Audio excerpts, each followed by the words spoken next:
He's going to meet you right after the conference. He's going to meet you. I wanted to show it to you.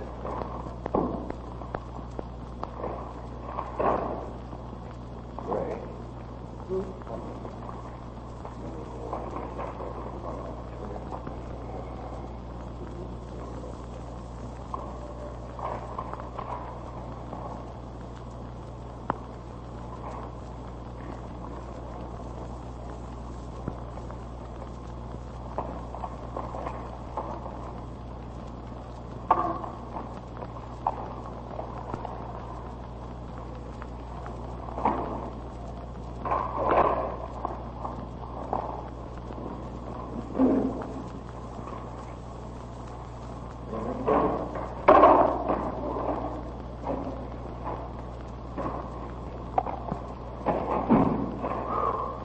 Yeah, nice.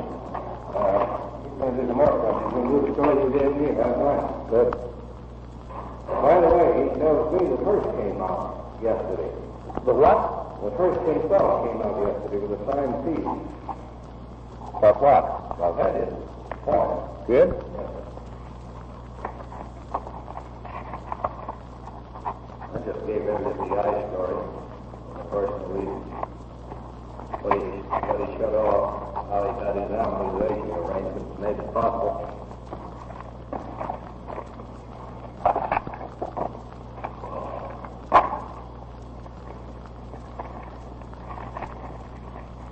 Well, Carl hasn't shown up, and no one at his office has seen or heard from him since Saturday.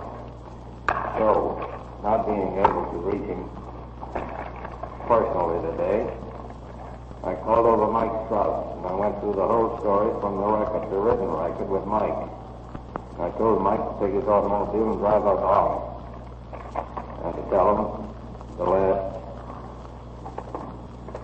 that this is now about the hookup and so forth. First off, Charlie Michelson, Clint's down in Arizona somewhere, boss. Yeah.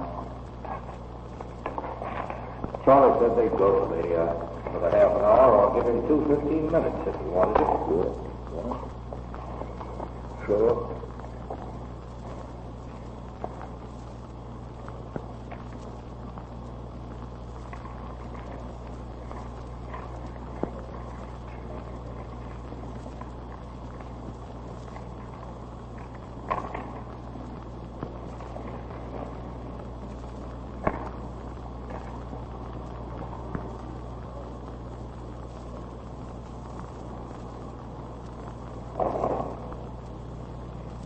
Mr. President, if you're asked today, as I suspect you probably will be,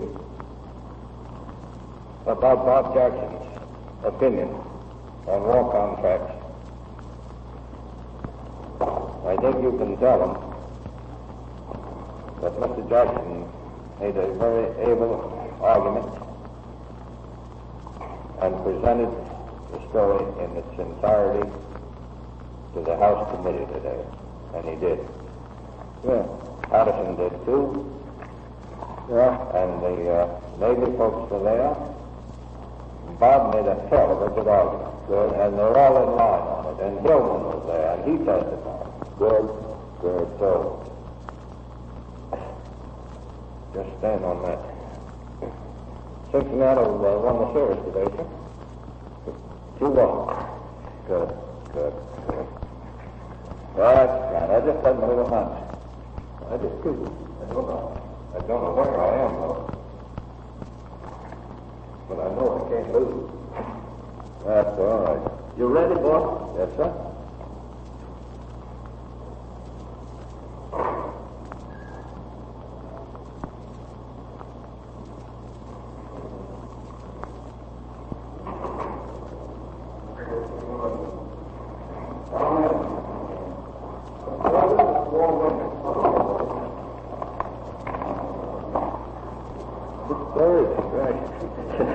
How are you? Glad to see you.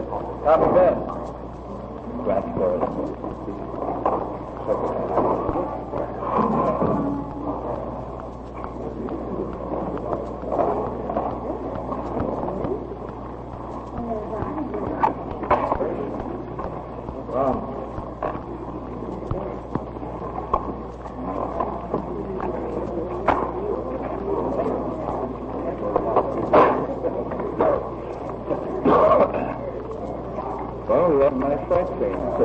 say we missed you, my friend. I read about it. It's very good writing. Young man, they're doing better every time I take a trip. Good. Education, too. We learned all about the Battle of Saratoga, surrender of Burgoyne yesterday. We've heard about that before. Have you heard about it before? They've had experiences with Saratoga on Saturday.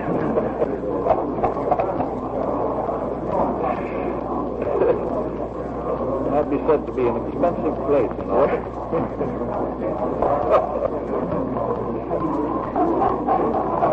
Well, we're sending the veterans there, you see. Yeah. In the off-season.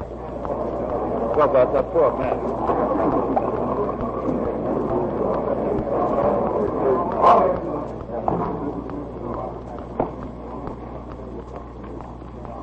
I don't believe I've got anything today. We had a very good time yesterday. We all learned a lot. Who Burgoyne was, why he surrendered. All about Benedict Arnold's leg that was loyal. By the way, did you see the monument there? We didn't go near it. Yes, did. Yeah. I don't think I got anything to tell. Could you tell us, Mr. President, anything about your conference this afternoon with Admiral Richardson and Admiral Leahy? Oh, we just studied maps. Did the conference, sir, touch upon problems in the Far East? Oh, just studied maps. Studied maps. Learning geography. Huh?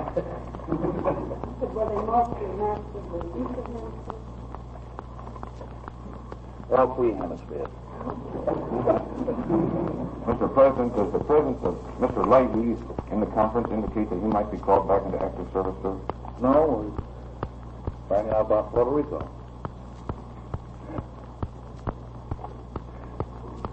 Mr. President, how much is the problem Not that I know of. Mr. President, did anything about the labor board discussion this morning since the last one? Nothing. Is anything likely to? No. I'd say we can be in status quo. Mr. President, were local naval council problems? You mean Washington? Yeah, they were included in the long list. I tell you frankly what I've been trying to do. The Congress put a outside figure, if I remember, $3,500 for a house on the average. All of these places, some in the south, some in the north, some in the west, some in Hawaii and Puerto Rico, even the District of Columbia. And I figured out $3,500 per house is too high for what probably will be in large part country.